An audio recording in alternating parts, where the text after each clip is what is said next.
Salut Serge! Salut Michel, ça va? Ça va bien? Viens-t'en, je vais te montrer mon camper. Ah ouais donc, là. Vous voulez voir ce que tu faisais en arrière, ouais donc? Ouais, ben c'est ça. Ben là, on regarde ça, mais on va commencer par faire le tour dehors pour le plaisir de tout le monde. OK. Viens-t'en. Vas-y, je te suis. On fait le tour. On peut voir tout de suite ici qu'il y a des fenêtres, là. C'est beaucoup de fenêtres parce que c'est le coin d'inette que je vais vous montrer en dedans. OK. Après ça, on fait le tour ici. Là, on voit le derrière du camper. C'est en progression, j'ai des choses en commande. Puis une des choses que j'ai en commande, j'ai des supports à pneus qui s'en viennent ici. Il va y avoir les deux roues qui sont en avant présentement sur le camion.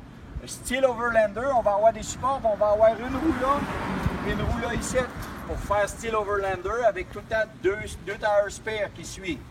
OK. On va avoir les nouvelles lumières d'un coin. Puis ici, il devrait avoir le support avec les Traction Aid pour quand on reste pris dans le sable, parce que c'est un véhicule d'expédition qu'on construit. Puis habituellement, on traîne nos Traction Aid avec nous autres. Des grosses Traction Aid en plastique ou en aluminium. OK. Quand la petite vitre qui est en haut, là, ça sert à quoi, ça? Ça, c'est la petite vitre ici qui sert pour la douche. Ah, OK, on va voir tout à Elle l'heure. sert de deux manières. Elle sert pour aérer l'intérieur, mais elle sert aussi à ouvrir pour pouvoir descendre la douche ici pour prendre notre douche extérieure avec juste la pomme de douche. Ah, ouais, bonne idée, ça. Fait que de même, ben, le chauffe-eau, il peut servir pour la douche extérieure, pour la douche intérieure, puis assez long pour se rendre au lavabo, pour se laver la tête au lavabo. Ah, cool. On essaie de tout faire avec la même affaire pour que ça ait moins de poids possible. Ouais. Fait que quand on tourne de bord, ben, on voit toujours le petit coin. On voit la fenêtre en haut. Tu demandais c'était quoi les fenêtres. On continue avec les fenêtres. C'est la fenêtre du lavabo pour pouvoir voir dehors, être à la bonne hauteur, puis pouvoir faire la vaisselle, puis c'est intéressant, puis cornifler ses voisins. Ouais. Dans le coin ici, côté fenêtre, si on regarde un petit peu en haut là-bas, on va voir une des fenêtres qui est à auvent, qui ouvre de côté puis à auvent. On a chacun une de notre bord dans le côté couchette. C'est notre chambre à coucher en haut là. OK, on va voir là-dedans. On va le voir en dedans tout à l'heure. OK. Ici, ben, le monde se demande des fois, c'est quoi cette petite porte-là? Je voulais tout être sûr que le poids, vu que le camion est court, que le poids le plus possible soit dans le milieu du camion au lieu d'en arrière. Ça fait qu'on a mis les tanks de propane ici. On s'est assuré d'avoir des petites tanks de propane, pas trop pesantes. C'est 2,20 livres.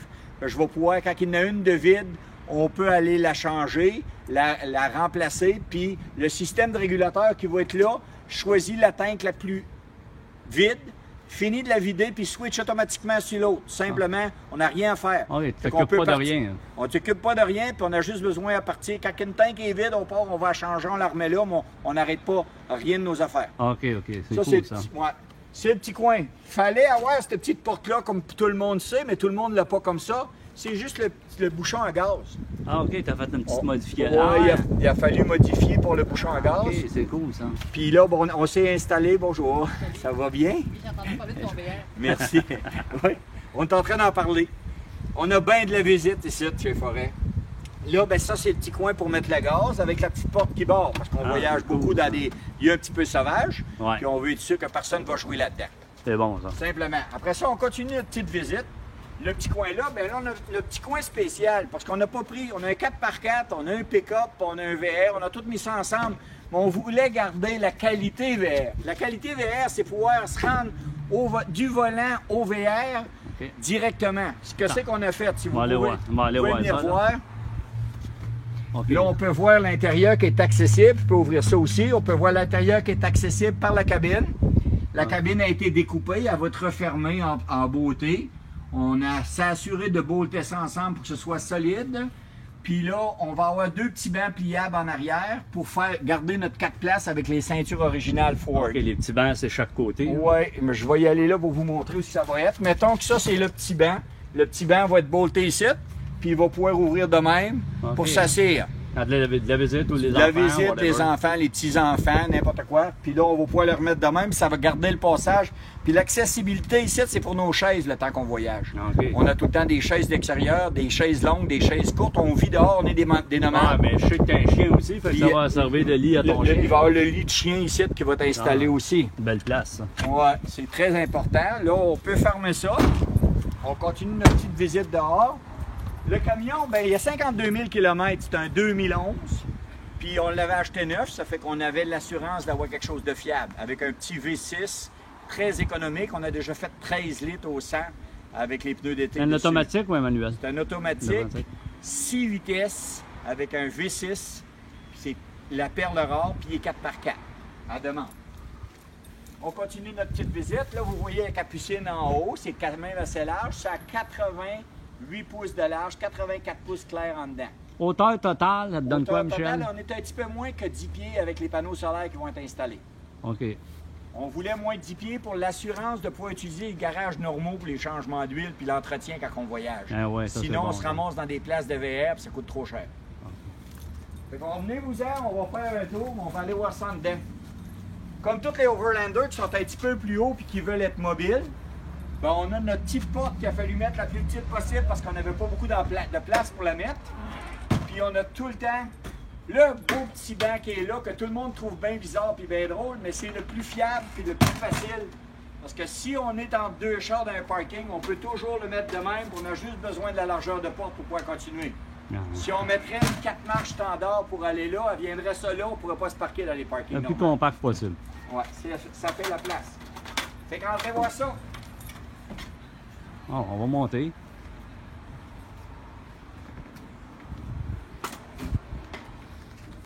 Bon, on est rendu à l'intérieur. Oh, le son a changé, là. On est écho un petit peu. Ah, ben c'est normal que c'est écho à cause des matériaux. Hein? On se rappelle que c'est des matériaux composites, du fibre de verre, avec tous les murs puis le toit, c'est tout en fibre de verre, avec 2 mm de fibre de verre de chaque barre. Ouais. Puis on a un cœur de 2 pouces d'épais en polystyrène qui fait du R10. On est très bien isolé, c'est frais, puis on est rendu à 1h de l'après-midi au gros soleil. Oui, parce que dehors, il fait très chaud. Ouais. Puis là, ben, on va vous montrer. Ça, c'est le petit coin d'inette, parce qu'on va pouvoir être assis 5. Puis on va avoir une table qui va pouvoir se baisser, puis on va faire un lit double. Autrement dit, 48 par 72 avec la dinette. Puis le coin d'inette, ben, qui dit dinette veut de la nourriture, de la chaleur, du bon café, de la bière à l'occasion. Ça fait qu'on aimerait ça avoir de l'aération. Ça fait qu'on a mis des fenêtres spéciales un petit peu qu'on a réussi à trouver. C'est que on aime bien beaucoup d'aération. Ça fait que là, vous voyez une fenêtre normale. On appelle ça des fenêtres versatiles. On ouvre une ouverture de 50%. Là, autant en arrière aussi. Ça nous donne quelque chose de très agréable. Beaucoup d'aération. Au besoin, s'il fait chaud, s'il mouille, qu'il fait n'importe quoi, on veut plus d'air. On a 100% avec des fenêtres à auvent. Hey, ça, c'est bon, hein? Ouais, on a... Puis ça, Michel, j'ai une question. Là, t'es tout ouvert, t'as un screen qui va là? Oui, on a c'est ça, c'est des fenêtres versatiles. Ça fait qu'on a le moustiquaire versatile. Que quand on utilise comme ça, on peut mettre le moustiquaire là, puis chaque bord de nos chambres à coucher, on a chacun une fenêtre du même genre que vous avez vu par dehors. Ouais. La fenêtre à auvent qui nous permet de rester ouverts, surtout dans la pluie. Puis le moustiquaire qui nous permet de ne pas avoir de moustiques, simplement. Super bon, ça. C'est très agréable. C'est pas présentement disponible au Québec. Dans un futur, c'est vraiment innovateur. Et c'est pas innovateur d'avoir une fenêtre comme ça, mais c'est innovateur qu'elle peut être ouverte quand elle est fermée, puis qu'elle peut être ouverte aussi. Ouais, c'est super bon. Il y a des moustiquaires dans les deux cas. Ça, c'est important. On s'en va vers la douche. La douche, ben, on a un beau coin pour la douche avec assez de place. Dans la douche, il va vraiment avoir le petit chauffe-eau à demande qui va être là, avec la petite douchette. Okay. Que je parlais tantôt, que dehors peut servir de douchette. Parce que quand tu as fini ta douche, quelqu'un veut prendre sa douche dehors, tu ouvres le moustiquaire, tu jettes la poignée de douche dehors, puis ça devient une douche dehors. Ça, c'est ton petit châssis qu'on parlait dehors. Le petit châssis qu'on parlait dehors. Ah, ok, cool. Ouais. Après ça, ben, la douchette aussi, on peut la prendre, puis se rendre au lavabo, qu'on va aller voir tout à l'heure. Puis qu'on peut se laver la tête au lavabo aussi. Ou prendre l'eau chaude de ça pour laver la vaisselle si on a besoin d'eau chaude. Là, il y a une petite toilette spéciale qui est le modèle Séparette, qui est une toilette suisse. Puis, c'est une belle petite toilette qui marche aux 12 volts. Les connexions sont à faire, tout en installation, en fabrication. Puis, c'est une toilette qui sépare le solide des liquides. Autrement dit, l'eau grise va contenir l'urine. Il y a une partie urinoire de la toilette, puis une partie pour le solide qu'on voit qui est complètement fermée, qui est jolie. Puis dès qu'on ferme le couvert et qu'on s'assied, on va voir que ça ouvre. Ah, mets ta main l'autre bord, tu l'as fait tiens, comme ça. Comme ça. Là, ça ouvre dès qu'on s'assied. Puis là, ça permet de faire le solide. Le solide vient tomber dans une chaudière qui est ici. Puis la chaudière a un sac habituellement quand elle est fonctionnelle. Puis il y a une petite fan que si vous regardez là, il y a une petite fan 12 volts. C'est pour ça l'électricité. La petite fan de 12 volts, elle sert à sécher le tas, puis à sortir les senteurs réguliers. On voit que c'est pas ouvert, c'est pas fermé hermétique exprès pour tout sortir les senteurs qu'il pourrait avoir dans le VR. C'est garanti qu'il n'y a pas de senteur. Puis ce qui est beau là-dedans, c'est que le sac, quand il est plein, pour 2 personnes, ils nous disent, puis ça a l'air que c'est très prouvé, puis c'est bon au moins pour 8 semaines. Fait qu'aux 8 semaines, on vide le sac, puis c'est tout ce qu'on a à faire pour les eaux noires. Il n'y a plus d'eau noire, il y a juste ce sac-là, qui est un sac compostable, qui peut être enterré ou jeté dans une poubelle aux 8 semaines. OK. Puis ton urine, elle s'en va dans le tank? Elle s'en va dans le réservoir d'eau grise. Ah, OK. Tout simplement, elle est séparée par le riz noir, parce que ça s'en va des tanks d'eau grise. On a 42 gallons de réservoir d'eau grise. On a 40 gallons d'eau pour les douches puis pour laver la vaisselle, d'eau claire propre. On a 63 litres de réservoir pour l'eau potable. En dessous ici, il va y avoir des portes d'armoire. En arrière de la porte d'armoire, ici, un conseil que j'ai eu de mon ami Serge Legault, on va avoir un Wave 6 qui va être en arrière de la porte. Puis quand on ouvre la porte, là on a un chauffage, il va y avoir une petite barrure pour être sûr qu'elle ne referme pas par une manœuvre de nuit ou n'importe quoi. Une petite barrure pour la garder à la bonne position, sécuritaire. Puis de même, on va avoir notre chauffage qui ne dérangera pas le reste du temps. Puis c'est rare qu'on va l'utiliser, on le sait d'avance. Quand on referme ça, on voit le petit coin d'inette. Le petit coin d'inette, ben, c'est simplement le poêle, le bon petit lavabo, la fenêtre qu'on a vue dehors quand on lave la vaisselle, la petite tablette magique ici. Pourquoi que c'est une petite tablette magique? C'est simplement parce qu'ici, il va y avoir l'autre comptoir pour travailler, parce que c'est une très petite cuisine. Donc on va pouvoir décrocher et baisser le comptoir qui devrait venir jusqu'ici, puis qui va servir à mettre la préparation, le lavabo puis le poêle. Tout va être en même place, tout simplement, qu'on peut ranger et ramasser. Puis le comptoir le lavabo est très profond.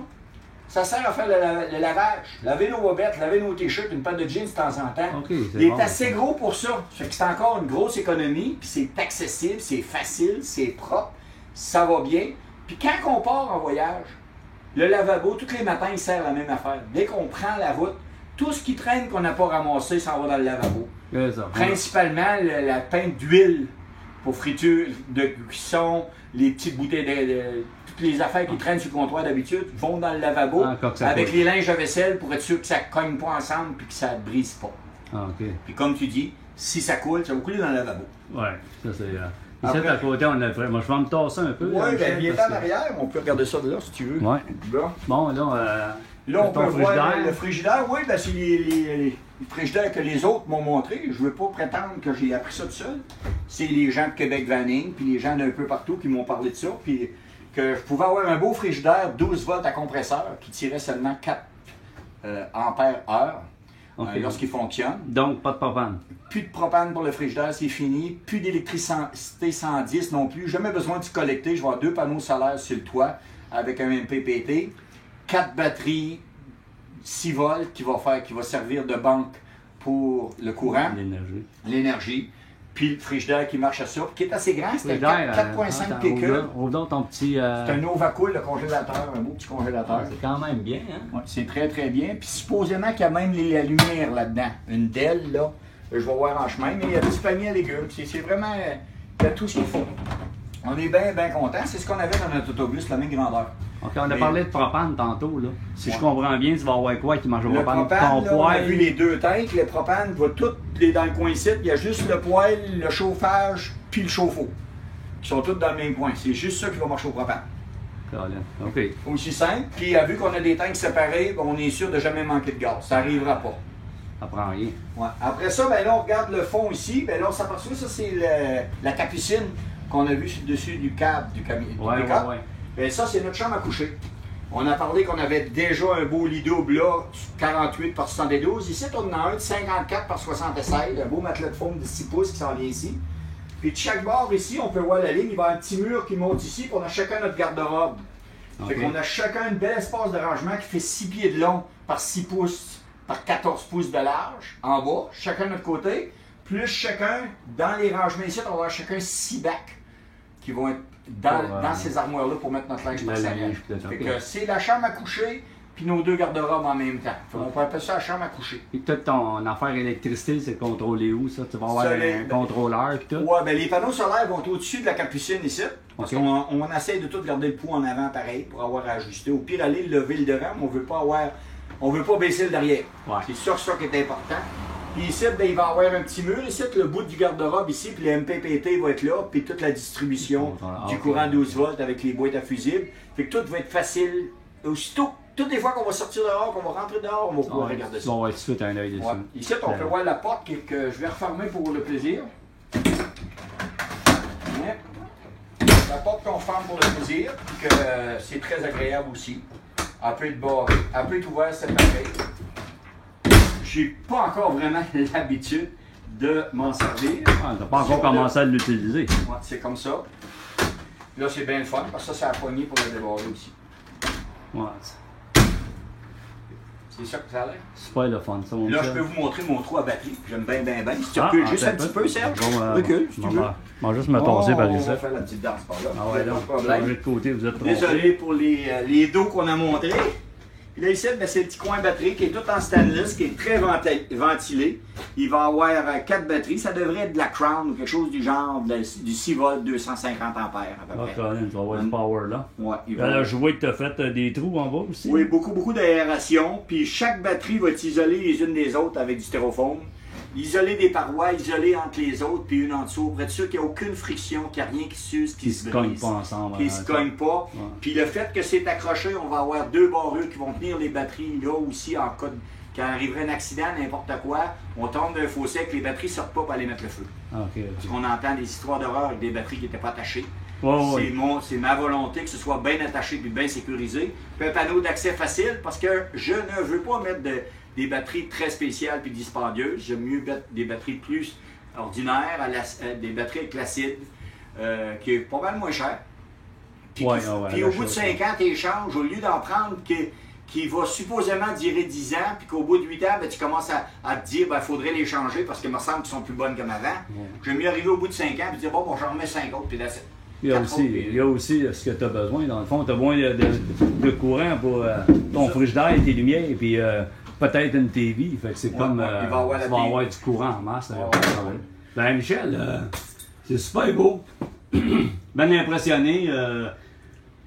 Je sais qu'on est venu chez vous pour. On est toute la gang ici aujourd'hui, là, puis on va faire une petite vidéo, puis te féliciter pour ta job. Je pense qu'il y a bien une grosse job que tu as faite là, puis tout le monde est bien surpris de voir ça. Hey, viens donc te mettre à côté de moi qu'on se regarde, Serge. On a hâte, là.